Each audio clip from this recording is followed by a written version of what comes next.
오늘 새벽 하나님의 말씀은 마가복음 1장 12절에서 20절까지 말씀입니다. 신약성경 53페이지입니다.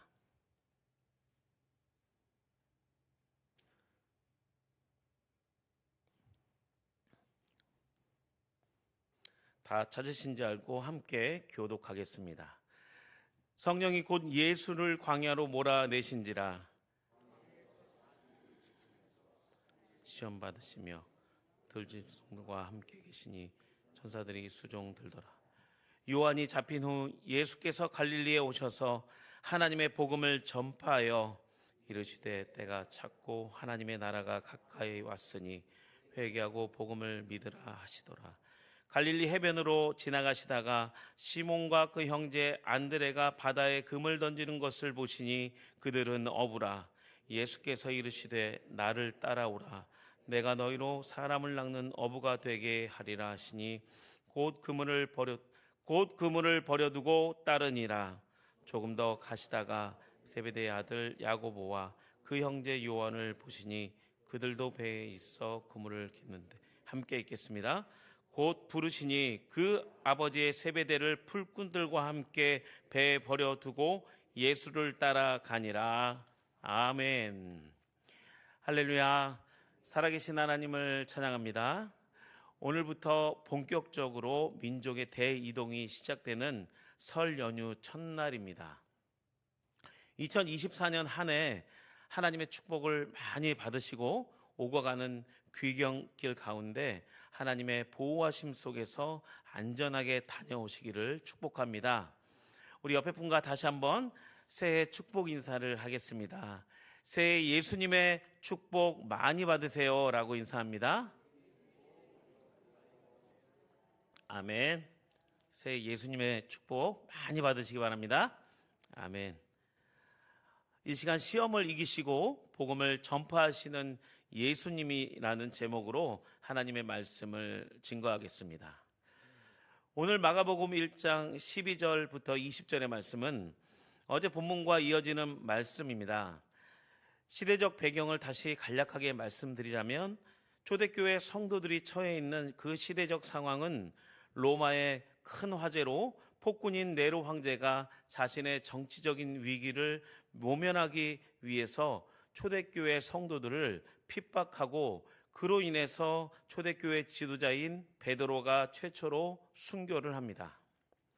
그래서 초대교회는 큰 핍박과 생명을 담보할 수 없는 풍전등화 같은 그런 시대적 배경을 갖고 있습니다. 마가는 오늘 본문을 통하여 큰 시험과 환난 속에 있는 성도들을 향해 성령에 이끌려 사단에게 시험받는 예수 그리스도의 모습을 전하고 있습니다. 우리 함께 12절부터 13절까지 말씀을 함께 읽겠습니다. 시작. 성령이 곧 예수를 광야로 몰아내신지라.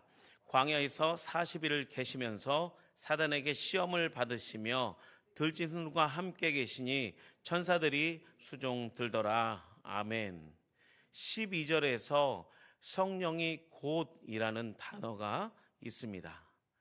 곧이라는 단어는 예수님이 세례 요한에게 세례를 받으시고 나서 곧바로 광야에서 마귀에게 시험을 받으신다는 그런 뜻입니다. 예수님은 조금도 쉴 틈 없이 바로 사단의 시험을 받으십니다. 이것은 예수님의 공생의 기간 동안 끊임없이 반복될 사단의 시험이 이제 막 시작했음을 암시합니다. 그러나 사단은 피조물이고 예수님은 하나님이십니다.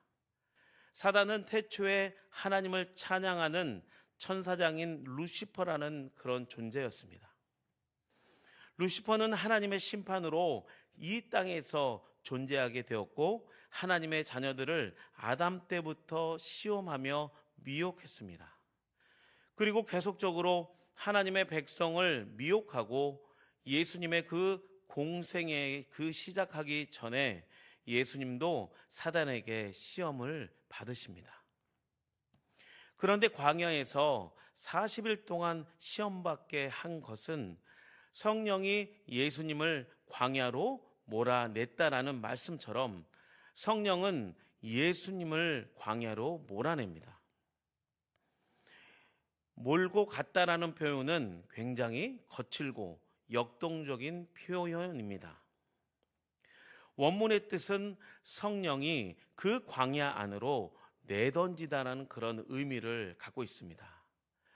여러분, 왜 성령이 예수님을 거칠게 몰고 가서 사단에게 내던지듯이 시험을 받게 했을까요? 이 광야는 모세가 40일 동안 금식한 한 시내산이었습니다. 이곳은 사람들이 살기 어려운 척박하며 황폐한 사막이었고, 사람이 살지 않는 외롭고 의지할 곳이 없는 짐승들과 귀신이 주로 존재하는 그런 거주하는 땅이었다고 합니다. 예수님은 사람들과 단절되고 고립된 그런 상태로 그런 장소에서 계시면서 아무것도 의지할 수 없는 곳으로 강권적으로 내던져지셨습니다. 그러면서 그곳에서 하나님의 나라와 복음을 위하여 준비 과정을 밟으신 것입니다. 또한 13절에 보면 광야에서 40일을 계셨다고 기록되어 있습니다. 40이라는 숫자의 의미는 유대인들의 땅의 숫자로 여겼던 4와 하늘의 숫자로 여겼던 10을 곱한 수로서 유대인들에게는 어떠한 그런 준비 기간을 상징하는 그런 숫자입니다. 40은 주로 고난의 기간을 나타내는 데 사용되었으며, 구약 성경에는 노아의 홍수 때 40주야로 비가 왔다고 기록되어 있고, 출애굽한 이스라엘 백성들은 40년간 광야에서 훈련을 받았다고 우리는 알고 있습니다. 또한 모세는 시내산 위에서 40주야를 금식하며 두 돌판에 새긴 10계명을 하나님께 받았습니다. 우리 또한 다음 주부터 사순절에 그 기간을 시작합니다. 예수님의 십자가의 고난에 40일 동안 묵상하는 사순절의 절기입니다. 이처럼 성경에서 40이라는 그런 숫자는 매우 중요하며 이 시간을 통해서 하나님의 뜻이 온전히 완성된다는 그런 의미가 있습니다. 이처럼 예수님께서도 하나님의 백성을 인도하시기 위하여 철저하게 하나님의 뜻에 순종하시며 사단에게 시험을 받으신 것입니다. 그러나 마지막 구절에 천사들이 순종 들더라라는 이 말씀으로 40주야를 금식하시고 사단의 그 시험 앞에 오직 하나님의 말씀으로 승리하셨다는 것을 한 절로 요약 압축된 그런 말씀입니다. 예수님께서 예수님에게 사단에게 받은 세 가지 이 시험은 무엇입니까? 여러분이 잘 아시는 것처럼 마태복음 4장과 누가복음 4장에 기록된 대로 첫 번째 시험은 배고프신 예수님께 돌들이 떡으로 되는 그런 시험이었습니다. 둘째는 예수님을 성전 꼭대기에 세우고 뛰어내리라는 그런 시험이었습니다. 마지막으로 셋째 시험은 예수님을 높은 산 꼭대기에 데리고 가서 사단에게 엎드려 경배하면 이 세상의 모든 것을 다 주겠다는 그런 시험이었습니다. 여러분, 세 가지의 시험을 예수님께서는 어떻게 이기셨습니까? 여러분 잘 아시는 것처럼 오직 기록된 하나님의 말씀으로 이기시고 승리하신 것입니다. 할렐루야. 결국 하나님의 큰 뜻은 첫 인간인 아담이 사단의 시험에 패배하여 모든 인류에게 죄가 들어오고 사망에 이르렀지만, 성육신하신 예수 그리스도를 통하여 사단을 이기시고 사망의 저주 아래 놓인 오고 가는 모든 인류를 구원하셨다는 그 매우 중요한 그런 시험의 장면입니다. 성령께서 예수님을 광야로 내던지듯이 몰아내신 것은 이 세상에서 권세 잡은 사단을 이길 수 있는 분은 오직 예수 그리스도이라는 분명한 진리를 마가는 강조하고 또 초대교회 성도들에게 영적인 진리를 선포하는 것입니다. 예수님께서는 요한복음 14장 30절에 기록된 말씀을 통하여 사단이 이 세상의 임금이라고 말씀하는 것이 기록되어 있습니다. 겉으로는 초대교회를 네로 황제가 핍박하고 있는 것 같지만 영적인 측면에서 볼 때는 사단이 네로 황제의 그 탐욕과 그 생각을 붙잡고 역사하는 것임을 우리는 알 수 있습니다.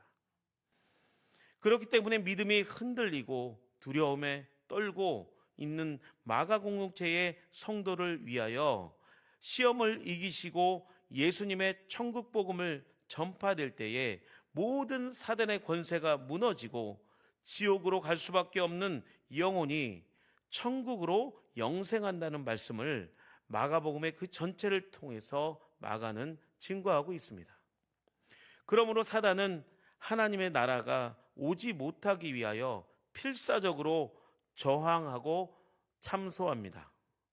예수님조차도 시험하며 인간의 탐욕과 권력욕과 명예욕과 물질욕, 이 많은 욕심을 자극해서 우리를 미혹하고 또 많은 사람들을 미혹해서 예수님을 십자가에 못 박는 것입니다. 여러분, 우리의 삶은 어떻습니까?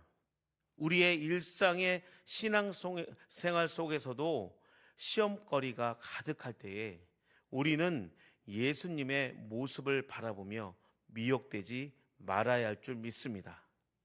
사단은 우리에게 불신의 마음과 우리의 생각으로 역사합니다. 그렇기 때문에 우리 안에 어려운 시험거리를 만날 때마다 사단의 시험을 이기고 승리하신 예수님을 붙들고 믿음으로 인내하며 승리해야 됩니다.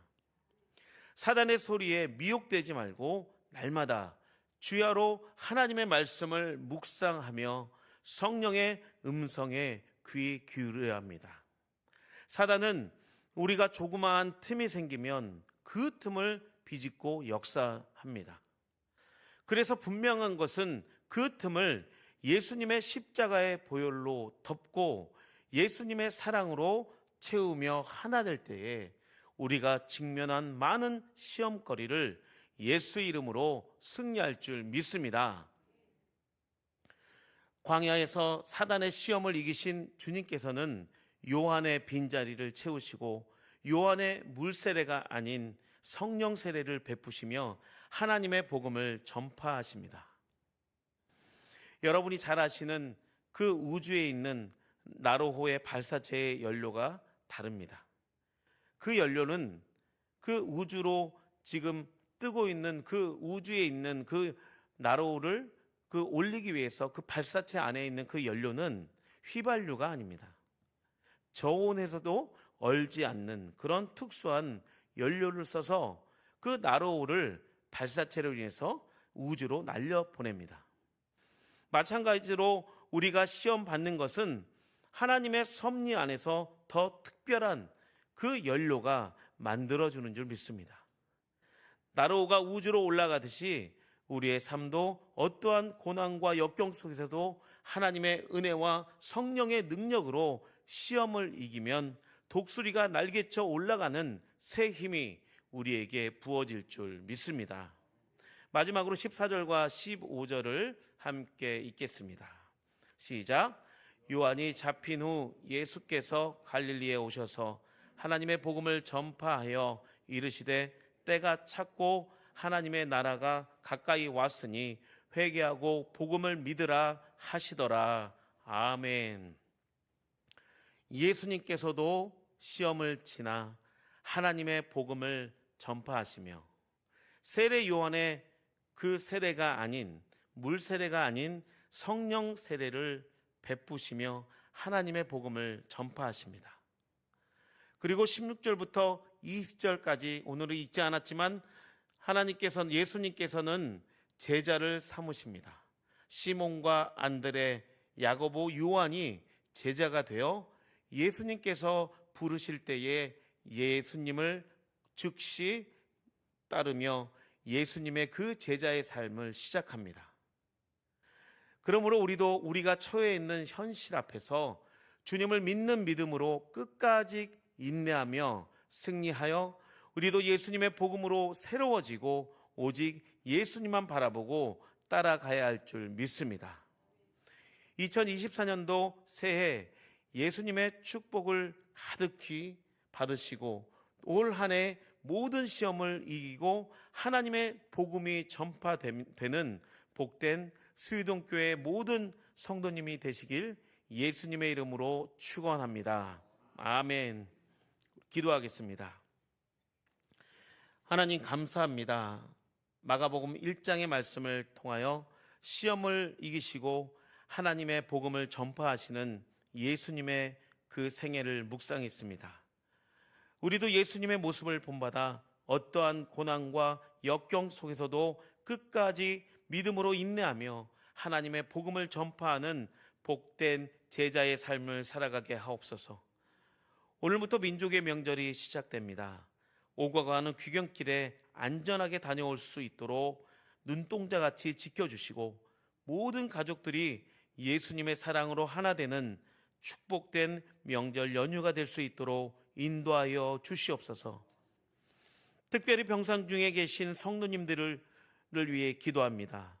예수님의 보혈로 치유하여 주시고 안수하여 주셔서 하루속히 일상을 회복할 수 있도록 인도하여 주시옵소서.